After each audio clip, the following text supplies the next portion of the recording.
The wind carried voices across the Montana territory that autumn morning, faint and desperate, like the cries of wounded animals. Samuel Garrett paused in his work, the fence post mallet heavy in his weathered hands, as he listened to the prairie speak its secrets. 3 years of solitude on the Broken Creek Ranch had taught him to hear things others might miss, the difference between a coyote's howl and a wolf's warning, between thunder rolling in from the north and cattle stampeding in the distance. But these voices were different, human, female, and filled with a desperation that made his chest tighten with recognition. Samuel set down his tools and walked toward the sound, his boots crunching through the frost-brittle grass.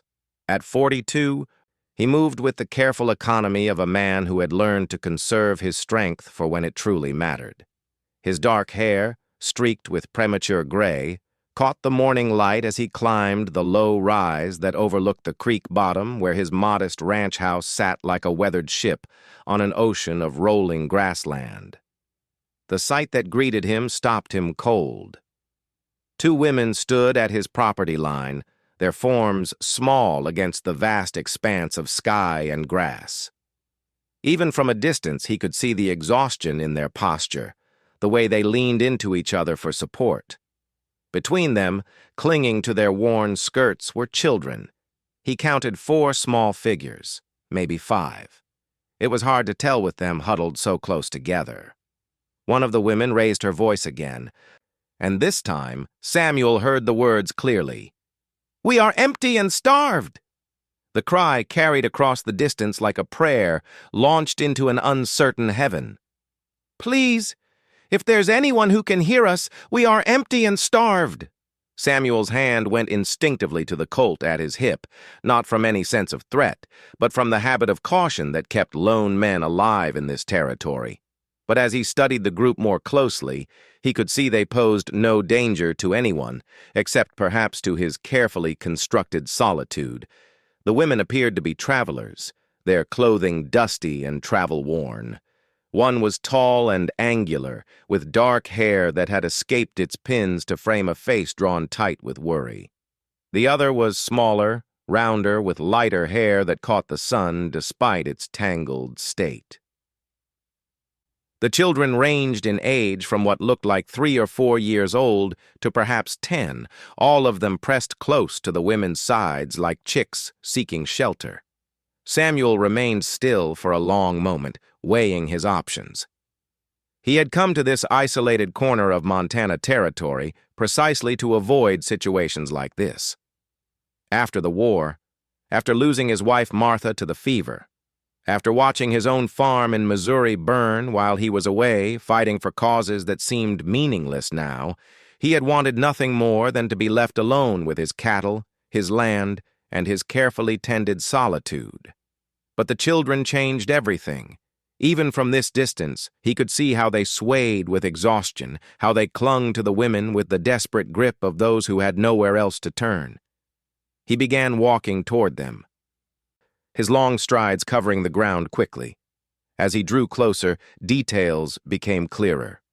The women's dresses were good quality but had seen hard travel, mud-stained hems, torn sleeves, buttons missing.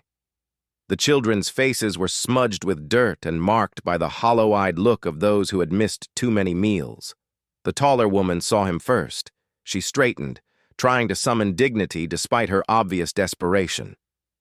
"Sir," she called out, her voice carrying a slight accent he couldn't immediately place. "We don't mean to trespass. We're looking for anyone who might spare some food for the children."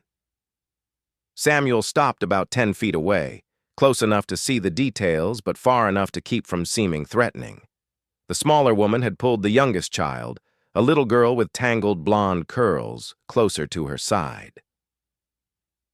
A boy of perhaps 8 or 9 stood slightly in front of the group, his small shoulders squared as if ready to protect everyone behind him. "How long since you've eaten?" Samuel asked, his voice rough from disuse. He rarely spoke to anyone beyond an occasional conversation with Pete Morrison, who delivered supplies from the nearest town 40 miles east. The women exchanged a glance. 2 days, the taller one admitted. We had some hardtack, but it's gone. We've been walking for 6 days now, trying to reach Fort Morrison, but we took a wrong turn somewhere near the Yellowstone crossing. Fort Morrison was another 30 miles north of Samuel's ranch, and in the wrong direction from where they were headed. They had indeed taken a serious wrong turn, one that could have killed them all if winter had decided to arrive early this year. "You're walking?" Samuel asked, though the answer was obvious. He could see no horses, no wagon, nothing but the small bundles they carried. "Our wagon broke an axle 4 days back," the smaller woman said, speaking for the first time. Her voice was softer, with a slight southern drawl. "We salvaged what we could carry, but—" She gestured helplessly at the vast landscape around them. Samuel studied them for another moment, his mind working through the implications. Taking in strangers, especially women and children, would complicate his life in ways he wasn't sure he was prepared for. But leaving them to continue wandering the territory in their current condition would be tantamount to murder. "What are your names?" he asked finally. "I'm Elizabeth Morrison," the taller woman said. "This is my friend Catherine Wells. And these are our children." She began pointing to each child in turn. "My boys are Thomas and James, and my daughter is Mary. Catherine's children are Sarah, little William, and baby Anne." Morrison. The name clicked in Samuel's mind. "Any relation to the folks at Fort Morrison?" Elizabeth nodded eagerly. "My husband's brother Jonathan runs the trading post there. We were going to work for him, help with the store and the books. Elizabeth is a teacher, and I—" Catherine looked down at her hands. "I can cook and clean and do whatever needs doing."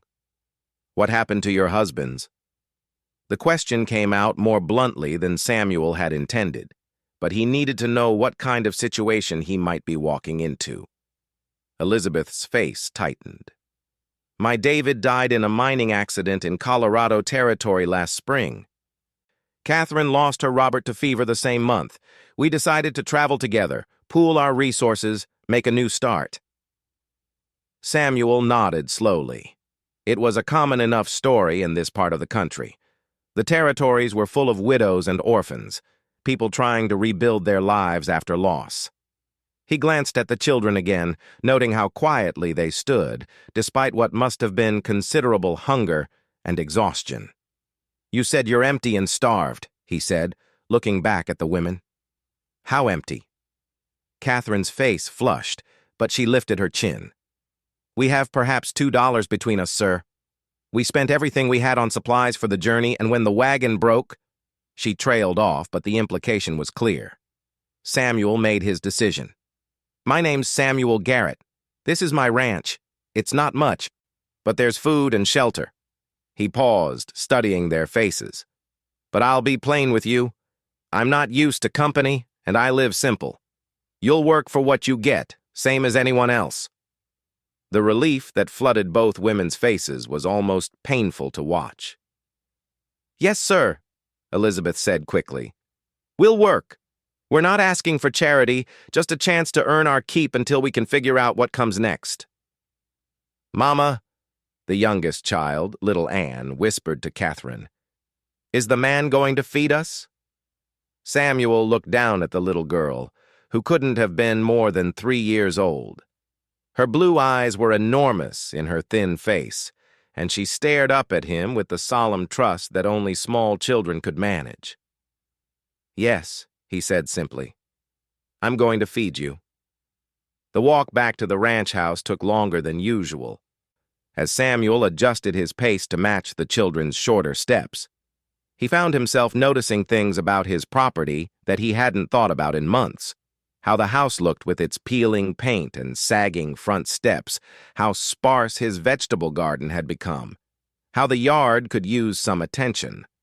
The house itself was solid enough, built by the previous owner with good Montana timber and stone. It had 4 rooms, a main living area with the kitchen, 2 bedrooms, and a small storage room that could serve as a 3rd bedroom if needed. Samuel had been using only 1 bedroom and the main room, leaving the rest of the house to gather dust and silence. As they approached the front door, he realized how long it had been since he'd had visitors. The house felt different with voices in it, with the sound of children's footsteps on the wooden floors.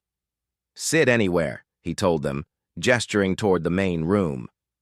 It held a table he'd built himself, several sturdy chairs, and a fireplace that dominated one wall. The kitchen area was simple but functional, with a good stove and plenty of storage. The children clustered around the table while the women stood uncertainly near the door, still hesitant to fully believe in their good fortune. "What do you have for food?" Catherine asked. "I can cook if you'll tell me what you'd like." Samuel was already moving toward his pantry. "Beans, bacon, flour for biscuits. There's milk from my cow, eggs from the chickens, not fancy but filling." "It sounds like a feast," Elizabeth murmured, and Samuel could hear that she meant it. As Catherine began working at the stove with an efficiency that spoke of long practice feeding a family, Samuel found himself studying his unexpected guests. The children were beginning to relax slightly, though they still stayed close together. The oldest boy, Thomas, kept glancing toward the windows, as if checking for threats or escape routes. "How old are you, son?" Samuel asked him. "10, sir," Thomas replied, straightening up. "I can work. I'm strong for my age." "I'm sure you are," Samuel said. "But right now, your job is to look after the younger ones while your mothers get some food in them." Elizabeth had taken the baby from Catherine and was bouncing little Anne gently on her knee. "She's been so quiet," Elizabeth said softly. "All of them have. They know not to make noise when—" She stopped herself. "When what?" Samuel asked. "When we're traveling through territory where we don't know who might be watching," Catherine said from the stove, her voice carefully neutral. "There are dangers for women traveling alone with children." Samuel nodded grimly. He knew what she meant. The territory might be growing more civilized each year, but there were still plenty of men who saw unprotected women and children as easy prey. "You're safe here," he said simply. "I give you my word." The smell of bacon began to fill the room, followed by the yeasty aroma of biscuits baking. Samuel watched the children's faces change as the scents reached them, saw the way they swallowed hard and tried not to stare at the stove. "When did you last have a proper hot meal?" he asked. 6 days, Elizabeth admitted. "The last night in our wagon, before it broke.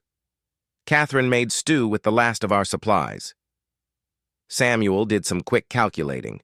6 days with only whatever hardtack they'd been able to carry, walking unknown distances across difficult terrain, caring for small children. It was a miracle they'd made it as far as they had. When the food was ready, Catherine served it with an economy of motion that spoke of feeding many mouths with limited resources. The children ate with careful politeness, despite their obvious hunger, while the women picked at their own portions, clearly more concerned with making sure the little ones had enough. "Eat," Samuel told them firmly. "There's more where that came from."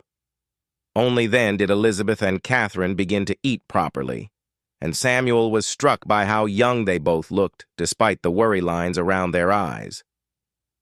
Elizabeth couldn't be more than 28 or 29, while Catherine looked even younger. "Tell me about this brother-in-law of yours," Samuel said as they ate. "Jonathan Morrison at Fort Morrison." Elizabeth's face brightened slightly. "He wrote to us after David died, said there was work at the fort. He needed someone to help with the books and to teach the children of the families stationed there. He said Catherine could work in the store, help with the cooking for travelers." She paused. "It seemed like the answer to our prayers." "Long journey from Colorado Territory to Montana," Samuel observed. "We thought we could manage it," Catherine said quietly. "We had a good wagon, 2 strong oxen. We planned the route carefully, left early enough to beat the winter weather." She shook her head.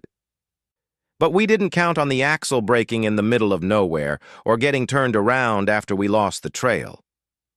Samuel studied the map in his mind, thinking about the territory between his ranch and Fort Morrison.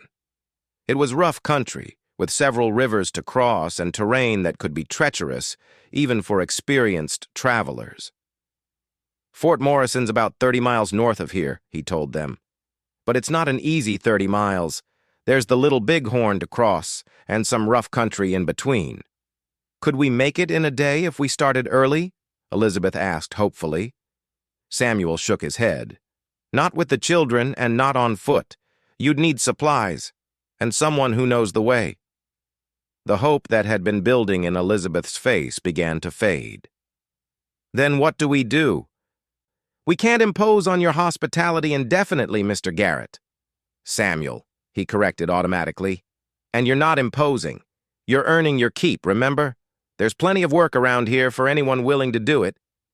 He looked around the room, seeing it now through their eyes. It was clean but sparse, functional but lacking any real comfort. This place could use some attention, he admitted. I've been letting things slide. What kind of ranch is it? Thomas asked, speaking up for the first time since they'd sat down to eat. Cattle mostly, Samuel replied. I've got about 200 head scattered across several thousand acres, a few horses, some chickens, one milk cow. It's not a big operation, but it keeps me fed and sheltered. Do you run it all by yourself? Catherine asked, her voice filled with amazement. Samuel nodded. Have been for 3 years now. It's manageable if you don't mind working alone. But even as he said it, he was thinking about how much easier certain tasks would be with help. How many things he'd been putting off because they were difficult or dangerous to do alone. How quiet the evenings had become, how long the winters felt with no conversation but his own thoughts. As the afternoon wore on and the children began to show signs of real exhaustion, Samuel made another decision. Elizabeth, you and your children can have the back bedroom. Catherine, you and yours can take the storage room. There's space for bedrolls, and I can rig up some privacy. Where will you sleep? Elizabeth asked. Main room's fine for me, Samuel said. Done it before. That night, as he lay on the floor near the fireplace listening to the unfamiliar sounds of a house full of people, children's quiet breathing, the soft murmur of mothers settling their little ones, the creaks and sighs of a building housing more than just one lonely man, Samuel found himself staring at the ceiling and wondering what he'd gotten himself into. Outside, the wind was picking up, carrying the first real bite of winter. In another month, maybe less, the passes would be difficult. Travel to Fort Morrison would become truly dangerous, which meant his unexpected guests might be staying longer than any of them had planned. The thought should have troubled him more than it did. The rhythm of ranch life changed completely once the women and children settled in. Samuel woke that first morning to the smell of coffee stronger than he usually made it, and the sound of voices already busy in the kitchen. Catherine stood at the stove, her hair neatly pinned back, cooking what looked like enough breakfast to feed a small army. "Morning," she said when she noticed him stirring from his bedroll. "I hope you don't mind. I found your eggs and thought the children could use a proper breakfast." Samuel sat up, running a hand through his hair. Through the window, he could see Elizabeth hanging wet clothes on a line he hadn't used in months. The children were scattered around the yard, the older ones helping with chores while the younger ones played quietly near the house. "Seems you've made yourselves at home," he said, and Catherine's face immediately fell. "I'm sorry, I didn't mean to overstep. If you'd prefer to handle your own cooking." "No," Samuel said quickly, realizing how his words had sounded. "I meant it as a good thing. This place hasn't felt this alive in years." Catherine's smile returned, bright and genuine. "The children slept better than they have in weeks. Real beds, a solid roof, no worry about what might be lurking in the dark." Samuel pulled on his boots and stepped outside, breathing in the crisp morning air. Elizabeth looked up from her washing and gave him a small wave. "I hope you don't mind," she called. Everything was so dusty from the trail, and the children's clothes were— "Do what needs doing," Samuel replied. "I'm not particular about how things get done, as long as they get done." Young Thomas appeared at his side, looking serious and determined.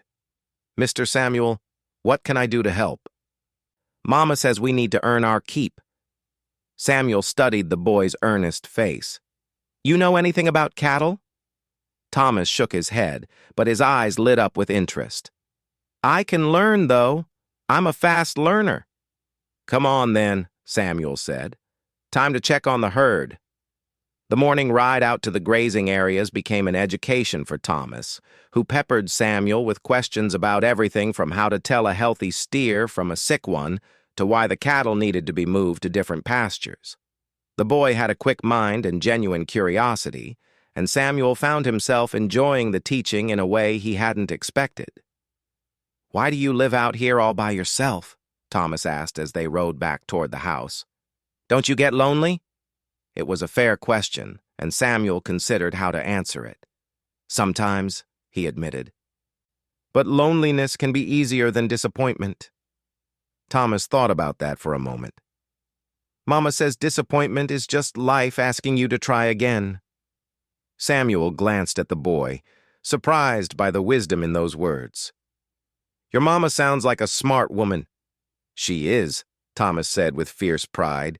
"She can read and write better than anybody, and she knows numbers too. She taught school back in Colorado before Papa died." By the time they returned to the ranch, the transformation was even more apparent. The yard had been swept clean, the chicken coop repaired where one board had been hanging loose, and the vegetable garden weeded. Catherine had apparently found his neglected herb patch and was working to revive what could be saved before the first hard frost. "Busy morning," Samuel commented to Elizabeth as she hung the last of the washing. "Idle hands make for worried minds," she replied. "We need to stay busy, need to feel useful. It helps the children feel more settled, too." Over the following days, patterns began to emerge. Catherine took over most of the cooking, a task she clearly enjoyed and excelled at. Samuel's simple meals of bacon, beans, and occasional venison were replaced by more elaborate fare that made use of wild herbs and vegetables, turning basic ingredients into something approaching fine dining. Elizabeth, meanwhile, revealed herself to be gifted with numbers and organization. She took one look at Samuel's haphazard record-keeping and quietly began putting his ranch accounts in order, creating systems that would help him track everything from cattle breeding cycles to seasonal expenses. The children found their own ways to contribute. Thomas became Samuel's shadow, eager to learn every aspect of ranch work. James, Elizabeth's younger son at 7, proved to have a gentle way with animals and became the unofficial caretaker of the chickens and the milk cow. The younger children helped with smaller tasks, gathering eggs, pulling weeds, carrying water. 3 weeks into their stay, Samuel realized he hadn't thought about his old life in days. The quiet isolation that had once been his refuge now seemed less appealing than the warm bustle of voices and activity that filled his house each evening. But it was Elizabeth who first brought up the subject that was weighing on all their minds. "Mr. Garrett." "Samuel," she said one evening after the children had been put to bed. The 3 adults sat around the table, Catherine mending clothes while Elizabeth worked on some accounts. "We need to talk about what happens next." Samuel looked up from the harness he was repairing. "What do you mean?" "Winter," Catherine said quietly, not looking up from her sewing. "It's coming fast, and we still need to get to Fort Morrison." "Snow's already falling in the high passes," Samuel said. "Seen the signs. Could be another month before it's really dangerous, but traveling with children gets harder every day we wait," Elizabeth finished. "And we can't stay here indefinitely." Samuel was quiet for a long moment. The truth was, he'd been dreading this conversation. The thought of the house returning to its former silence, of eating meals alone again, of having no one to talk to but the cattle and his own thoughts, had become increasingly unappealing. Why can't you stay? He asked finally. Both women looked at him in surprise. We can't live off your charity forever, Catherine said. We need to build something for our children, some kind of future.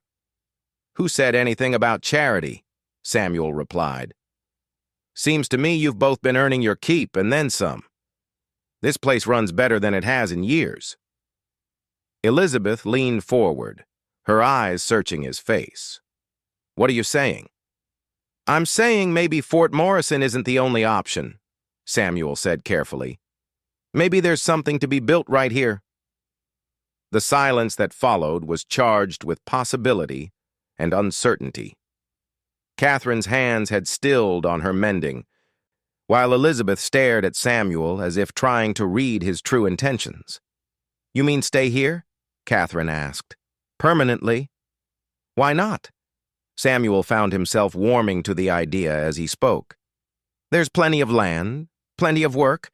The children are settling in well, and... He paused, looking at each woman in turn. Truth is, this place feels more like a home with all of you in it than it has in a very long time. But what would we do? Elizabeth asked practically. I mean, how would it work? What would our lives look like? Samuel had been thinking about that very question. Elizabeth, you're better with numbers than I'll ever be. This ranch could expand, maybe take on more cattle, improve the breeding program. That takes planning and organization. He turned to Catherine. And you've got a gift for making something special out of simple ingredients. There are travelers passing through this territory all the time, folks who'd pay good money for a hot meal and a place to spend the night. The ranch could become a way station. Both women were listening intently now, and Samuel could see the wheels turning in their minds. The children would have space to grow, clean air to breathe, useful work to learn, he continued. Thomas is already talking about wanting to learn more about cattle breeding. James has a natural way with animals, and the younger ones, he smiled slightly. Well, they'd have room to be children. It sounds wonderful, Catherine said softly. But Samuel, we need to be practical. What exactly are you proposing? Are we employees? Partners? What happens if... She gestured vaguely, trying to encompass all the uncertainties that could arise. It was a fair question, and Samuel realized he hadn't thought through all the implications. I suppose we'd have to work that out as we go, he admitted. But I was thinking more like partners than employees. You've already proved your worth, both of you. Elizabeth was quiet for a long time, staring at her hands folded on the table. It's tempting, she said finally. More than tempting. But Samuel, you need to understand, we're not just two women looking for a convenient arrangement. We're mothers first, and everything we do has to be what's best for our children. I understand that, Samuel said. Question is, what would be best for them?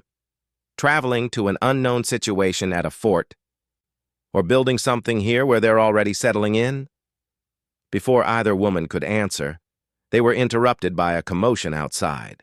Samuel was on his feet instantly, his hand moving to his gun belt out of habit. Through the window, he could see riders approaching, 3 men on horseback, moving fast.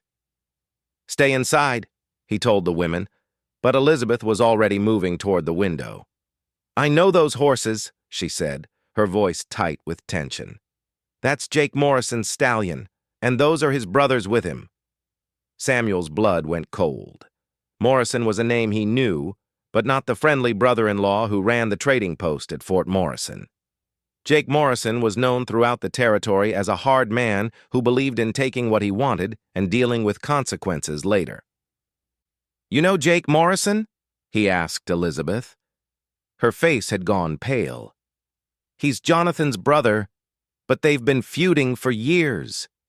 Jake thinks Jonathan owes him money from their father's estate. When he found out we were coming to work for Jonathan, she swallowed hard. He said we belonged to him instead. The riders were close enough now that Samuel could see their faces. Jake Morrison was a big man with a black beard, and the kind of eyes that seemed to be always looking for a fight. His two companions looked cut from the same cloth, rough men who lived by intimidation and violence. "Mama?" Thomas appeared from the bedroom, rubbing sleep from his eyes. "What's wrong?" "Nothing, sweetheart," Elizabeth said quickly, but her voice shook slightly. "Go back to bed." Samuel made a decision. "Catherine, take the children to the back bedroom and keep them quiet. Elizabeth, you stay here with me." "I won't hide while you face them alone," Elizabeth said firmly. "You're not hiding," Samuel replied, checking his revolver. "You're being smart. Jake Morrison's the kind of man who'd use children as leverage if he thought it would serve his purpose." The riders pulled up in front of the house with a great show of dust and noise. Jake Morrison dismounted and swaggered toward the door, his hand resting casually on his gun butt. "Samuel Garrett," he called out in a voice designed to carry, "I hear you've got something that belongs to me." Samuel stepped out onto the porch, Elizabeth close behind him despite his wishes. "Morrison," he said evenly, "you're on my land." "Am I?" Jake's grin was all teeth and no warmth. "Well, I suppose that's a discussion for another time. Right now, I'm here for the widow Morrison and her little ones. They were meant to be coming to work for my family, and I intend to collect them." "Mrs. Morrison is free to make her own choices about where she works," Samuel replied. "Seems to me she's already made that choice." "Has she now?" Jake's eyes found Elizabeth, and his expression grew uglier. "Lizzie, you look well. Shame about poor David, but life goes on, doesn't it? And you've got debts to pay."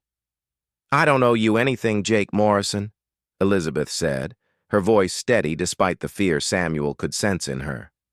"Don't you, though?" Jake pulled a folded paper from his coat. "Funny thing about debts, Lizzie, sometimes they pass from husband to wife.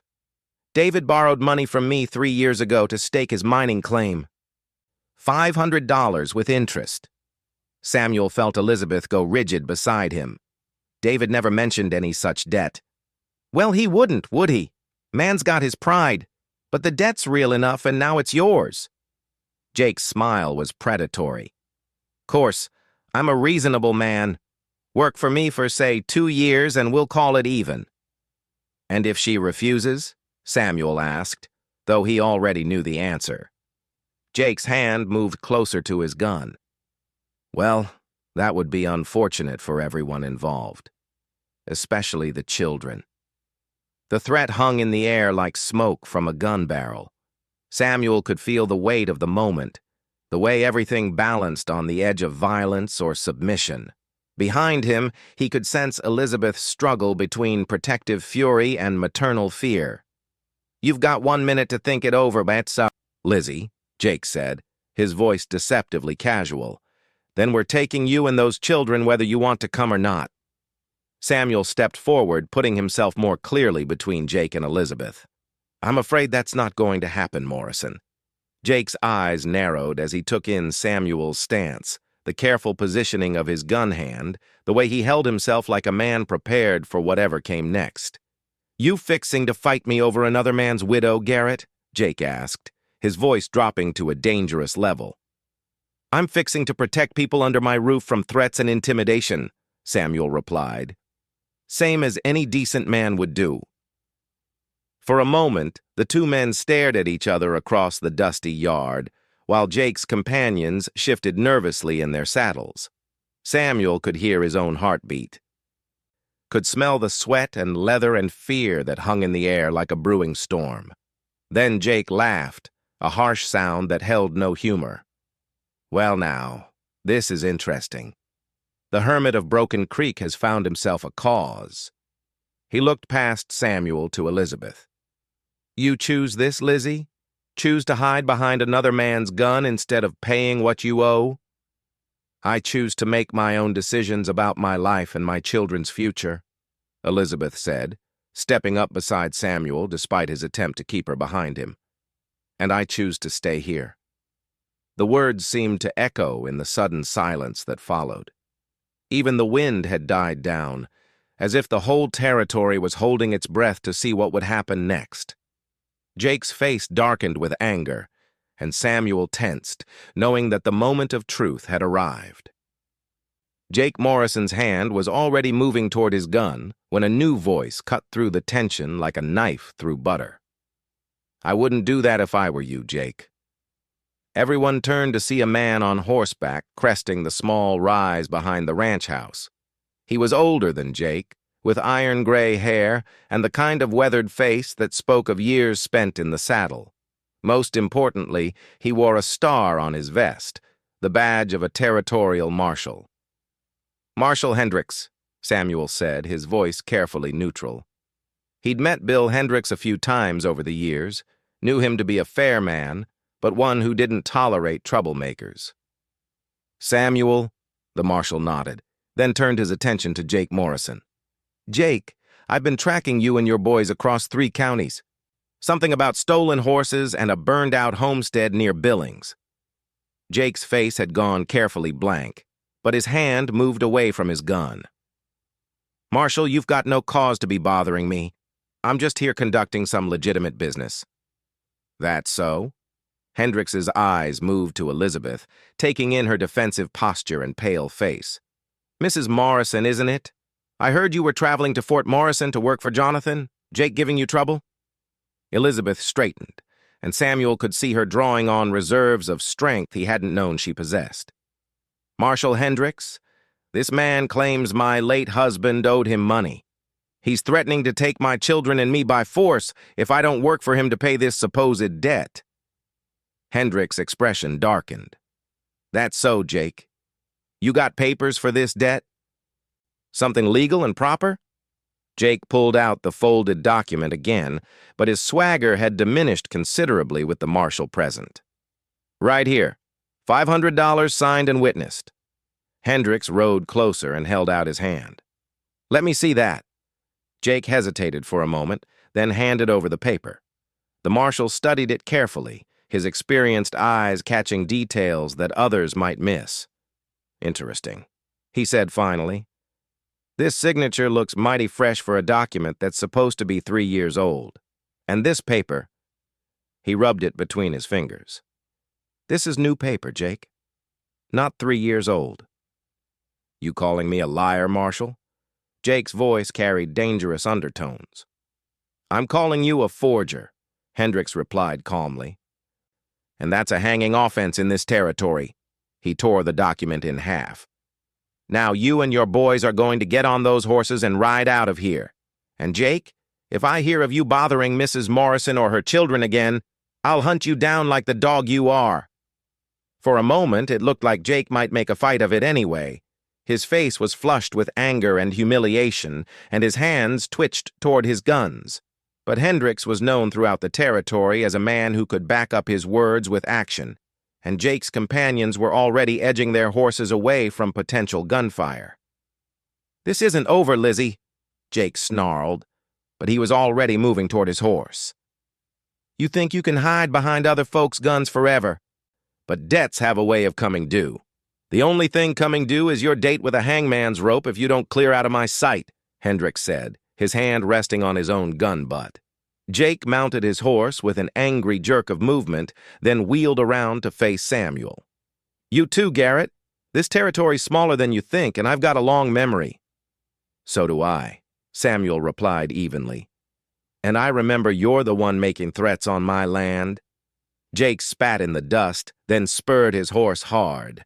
His companions followed, and within minutes they were just dust clouds disappearing into the distance.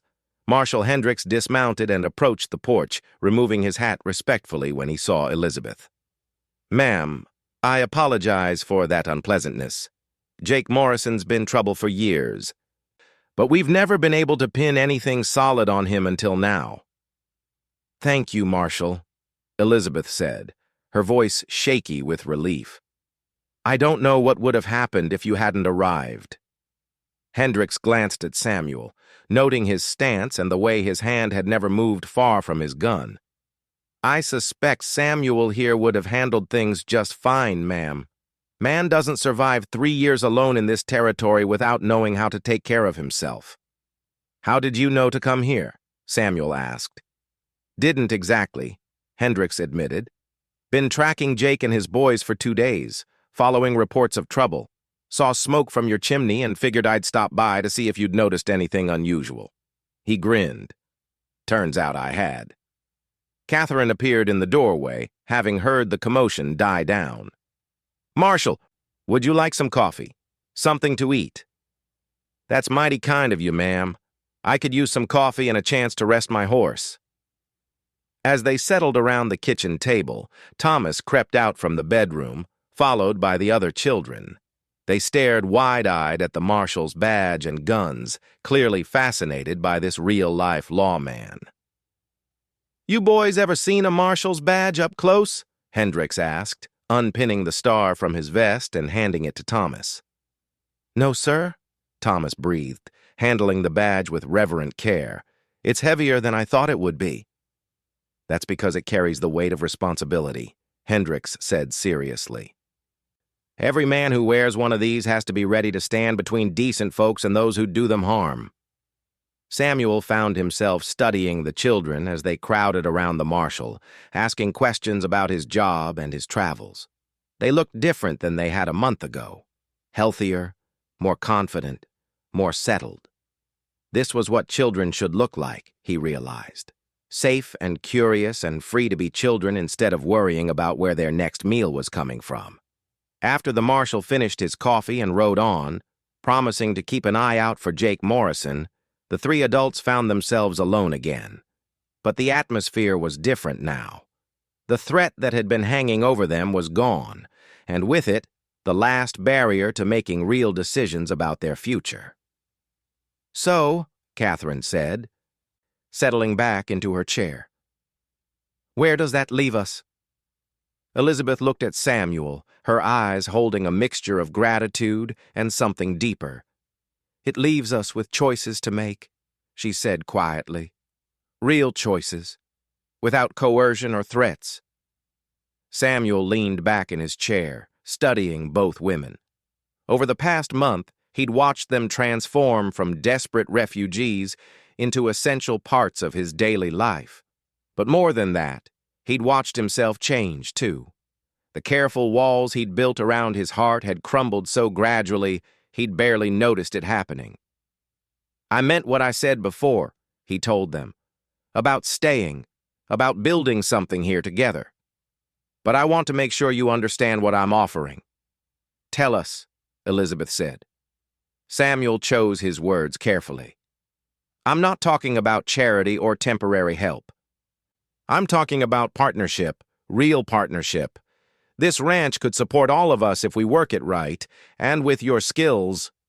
He gestured toward Elizabeth's neat columns of figures, Catherine's evidence of domestic expertise.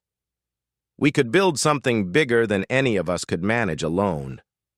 What about the legal aspects? Elizabeth asked practically. How would ownership work? What happens if... She paused, clearly thinking about all the ways things could go wrong. I've been thinking about that, Samuel admitted. There's a lawyer in Helena who handles territorial contracts. We could draw up papers, make it official. Equal partners in everything, the ranch, the profits, the decisions. Catherine looked skeptical. Samuel, that's generous beyond belief, but you barely know us. What if we don't work out? What if there are disagreements? Samuel was quiet for a moment, watching Thomas through the window as the boy fed the chickens with the same careful attention Samuel had taught him. 3 weeks ago, I thought I wanted to spend the rest of my life alone, he said finally.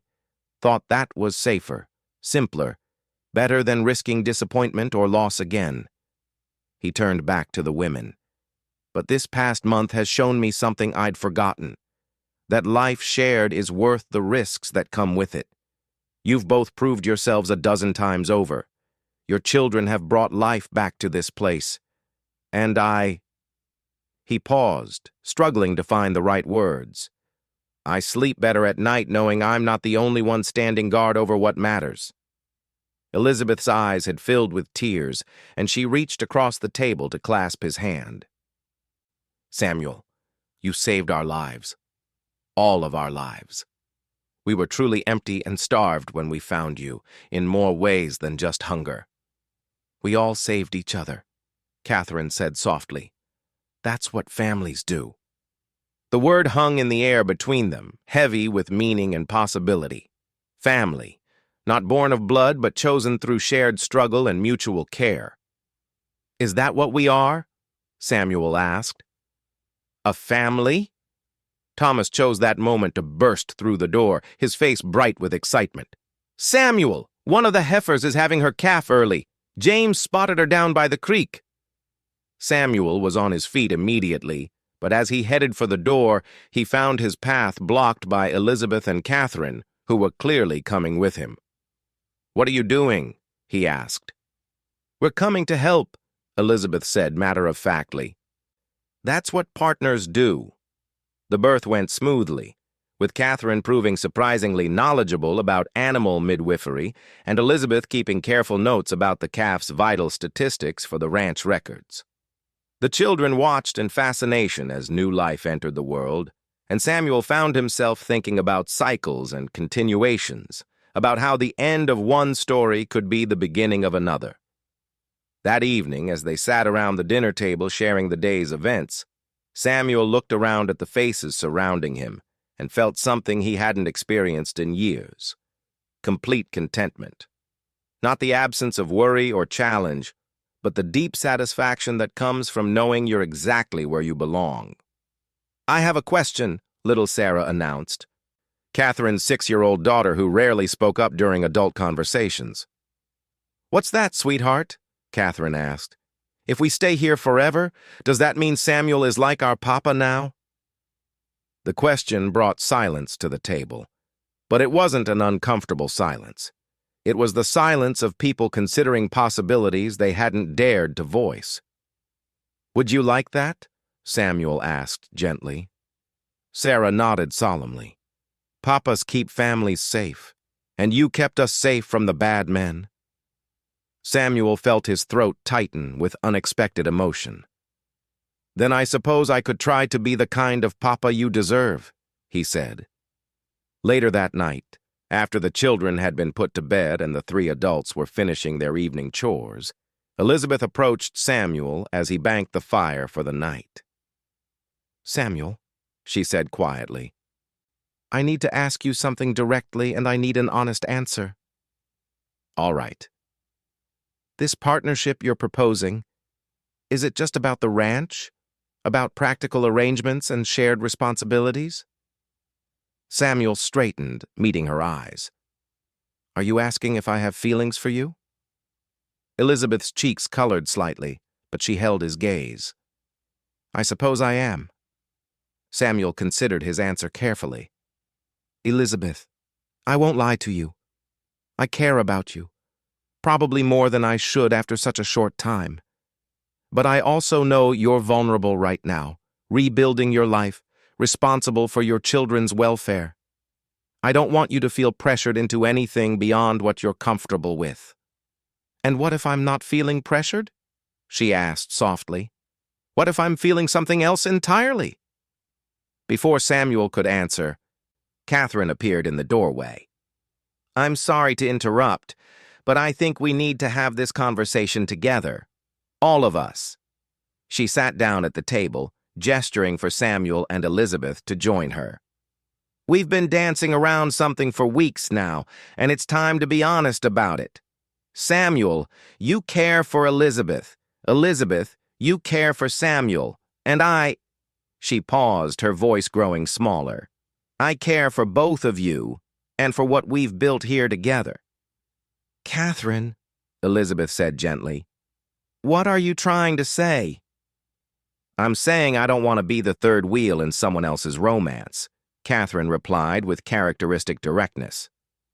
But I also don't want to lose the first real home I've had since Robert died, so I need to know, where do I fit in whatever comes next? Samuel leaned back in his chair, struck by the complexity of the situation they'd found themselves in. 3 adults, 7 children, 1 ranch. and a tangle of emotions and practical considerations that defied easy solutions. "Maybe," he said slowly, "we don't have to figure it all out tonight. Maybe we just take it one day at a time, one season at a time, and see how things develop naturally." "You mean just continue as we are?" Elizabeth asked. "I mean continue building what we've started," Samuel replied. "The three of us, the children, this place. Let feelings develop as they will, without forcing anything or making assumptions about what has to happen next." Catherine nodded thoughtfully. "A family doesn't have to look like everyone else's family to be real." "No," Samuel agreed. "It doesn't." The first snow fell 2 weeks later, and by then the question of leaving for Fort Morrison had become moot. The passes were closed, the roads impassable, and Samuel's unexpected guests had become permanent residents. But as he stood on his front porch that snowy morning, watching Thomas teach James how to milk the cow while the younger children built snow forts in the yard, Samuel realized that the word guests no longer applied.